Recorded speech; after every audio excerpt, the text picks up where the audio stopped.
Kid Bam Adebayo is a monster. Yeah.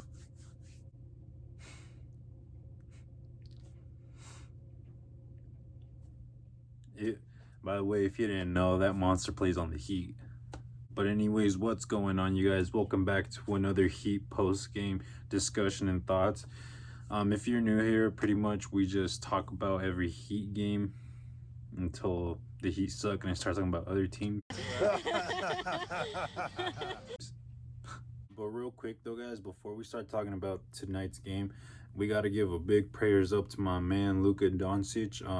Hope he gets better soon because it looks like he took a nasty ankle sprain right at the start of this game, and that kind of took out the fun out of the game because I was actually looking forward to seeing him and Jimmy matched up against each other. That would have been great to see. I'm gonna be honest with you guys. I missed like 3/4 of this game, and it's not because I wasn't wanting to watch or anything. It's just I had things come up, so kind of tuned in and out whenever I could. But what I saw live was pretty much the first quarter and like the last 6 minutes of the game and overtime. So I missed that second and third quarter in between. And as soon as I saw Luka Doncic go down, like obviously I felt bad for him. Hopefully he comes back soon because the Mavericks are playing great and they're definitely content. They're definitely up there. They might actually be in the run for a home court for one of the top 4 seeds in the West. But as soon as Luka left, like the Heat were getting all kinds of scoring. I think like 4 out of the 5 starters scored to start the game or whatever.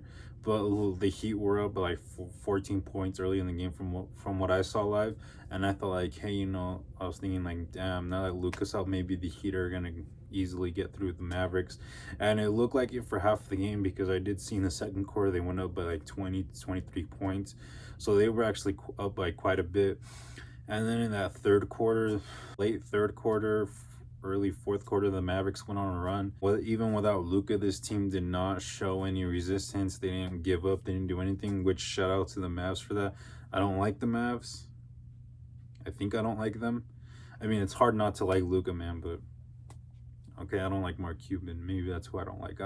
I don't know. I don't, something about the Mavericks, just the history, the championships and everything. There's just something I don't like about them. Starting on the Mavericks side, you had Tim Hardaway go off for 28. If you're a Heat fan, you know who Tim Hardaway is. His dad obviously played for the Heat, has his number retired by the Heat, but Tim Hardaway Jr. has been a Heat killer.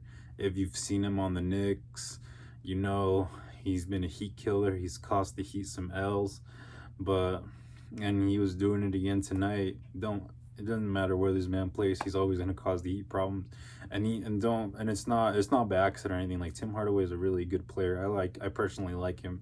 I just think he's a bit inconsistent, but that's a whole different topic. But I like the way he played tonight, and Jalen Bronson, I think that's his name, coming off the bench for the Mavericks. He gave him some life. And then Kleba, sorry if I pronounce any of these guys' name wrong. Like, I don't watch the Mavericks play a lot, obviously besides Luka, but they've got some guys that can ball for sure. Like Kleba's, he's kind of like their version of Miles Leonard or something like that, a big man that can shoot, run the floor a little bit. JJ Barea too. He had his print all over this game too, causing the Heat some problems. It's not the first time he's caused the Heat problems, but overall, I liked how the Mavericks stayed in the game. They had a game plan and they pretty much stick to it with or without Luka. And that's what a good team does, and that's why they're third place in the West right now as I'm recording this. Yeah, I think they might still be third. I don't know. I didn't check the standings after this game, but credit to the Mavericks. They actually challenged a foul that was called on Tim Hardaway for shoving Jimmy. I don't know if I completely agree with that, but it went their way, and that helped them push that overtime. But I really like what I saw from the Mavericks, and Porzingis didn't have a great shooting night, and it's because of Bam.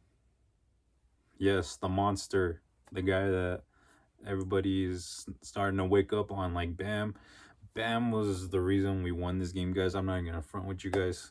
Another triple double for Bam. Bam really came out and he had his prints all over this game.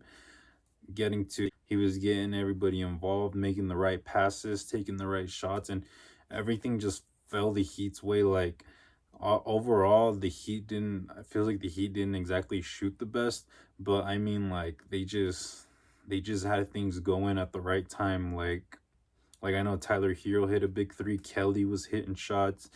I know Derrick Jones Jr. had a three in the corner like late in the game to like tie it or like it made the game close. Sorry guys, I don't remember exactly, but it's weird. Like the Heat, honestly, like I'm not gonna lie to you guys, the Heat really had no business winning that game. Like, well, I mean, it was gonna be a close game regardless, but it just seems like the Heat, like players are just hitting shots at the right time, making the right plays and everything, and that's obviously what a good team does, and that's why they came away with this win, even though their best players weren't exactly shooting the best. But if Bam is gonna keep this up, or he's nearly triple doubling every game, like I think we really got to start thinking about Bam as an all-star this year. Like, yeah, like he's been that good, and especially if the Heat are a top three seed in the West and in the East, we definitely got to talk about him being an all-star along with Jimmy Butler too, because those two guys are carrying the Heat right now.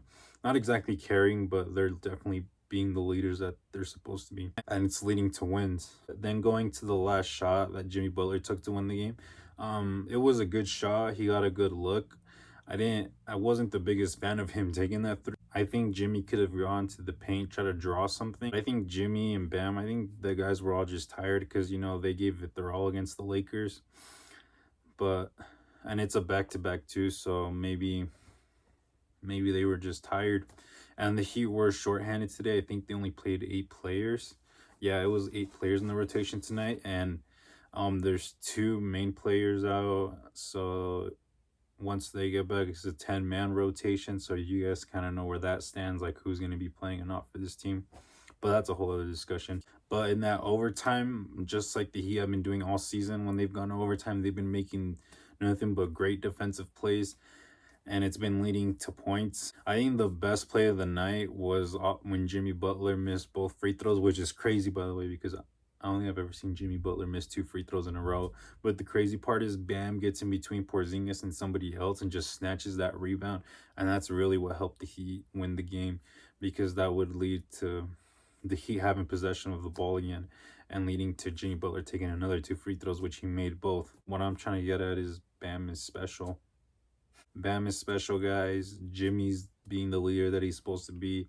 He's really like he hasn't been shooting the best, but I think it's part of the game. You have good days, bad days. But definitely when Goran and Justice come back, it's gonna help Bam and Jimmy out because they're not gonna be so exhausted. Because since both Dragic and Winslow have been out, I think Bam and Jimmy have been playing over 35 minutes, close to 40. And I mean for Bam, it's not too bad because he's still pretty young. But Jimmy's the leader, but also kind of a vet on your team, so you kind of want to manage his minutes so he's not too burnt out for the playoffs and things like that. But that's just but I know they're tough. You also got to be smart, and I'm sure Winslow and Dragic will be back soon, and I think that's the Heat at their best strength when those two are back, and with everybody that's playing now, the 8 players that are playing tonight, that's pretty much your rotation there. Um, there's also no James Johnson. I don't know why he wasn't there, but I I think he's done. I don't think he'll be really part of the Heat's plans. Dion Waiters suspended. I might actually make a video and talk about that, so stay tuned, guys, for that. Subscribe if you want to check that out. And no Chris Silva. I don't know. I didn't read why he didn't play, but it would have been cool to see him play. I like his energy a lot. Overall, guys, this was a pretty entertaining game. I think both teams fought well, and you got to give the Mavs a lot of props in this game because they lost their best player in the first minute and a half of the game, and after that, they had no quit. They kept going with their game plan, and it almost led them to a win. Just a few things rolled our way, and I'm happy about that. That he got another W. I think they're 19. Damn, I'm bad at this.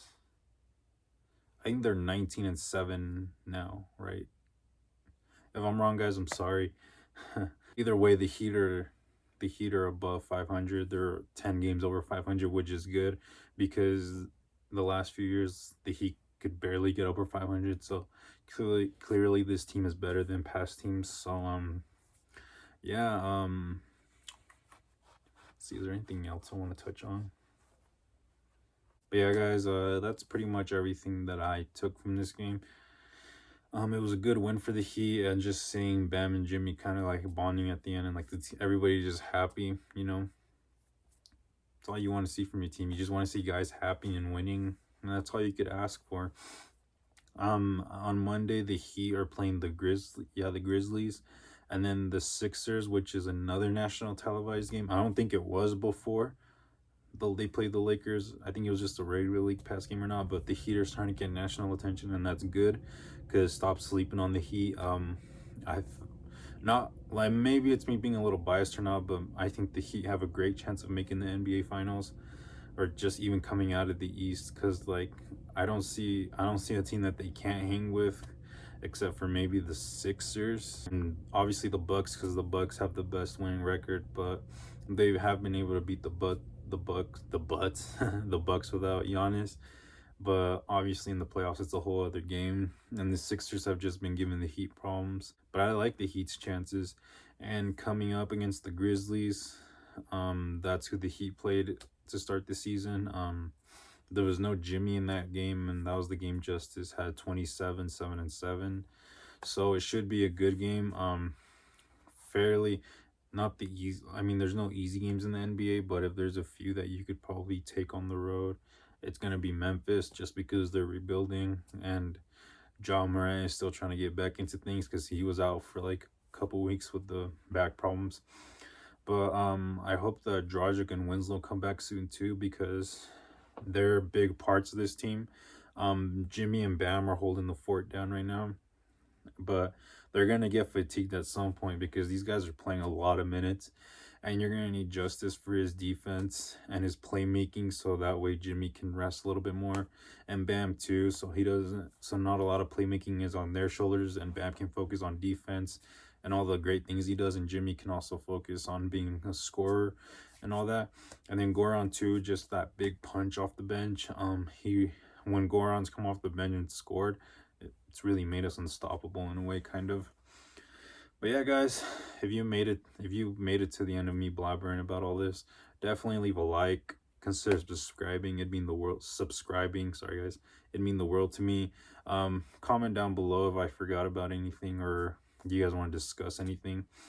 And if you guys want to talk to me while the games are going on, you guys can follow me on Twitter. If you guys want to get my reactions or talk to me during games, not even just Heat games, like any games, because guys, I love the NBA. I'm always watching a lot of games, so definitely follow me on Twitter. I'll link it, or I'll put it somewhere so you guys can follow me. You guys can ask me about games, what I think, or just talk to me about games. We could freaking argue. I don't care. I'm all for it, guys. That's gonna be all for me, guys, and don't forget, Tyler has milk in his veins. See you guys later.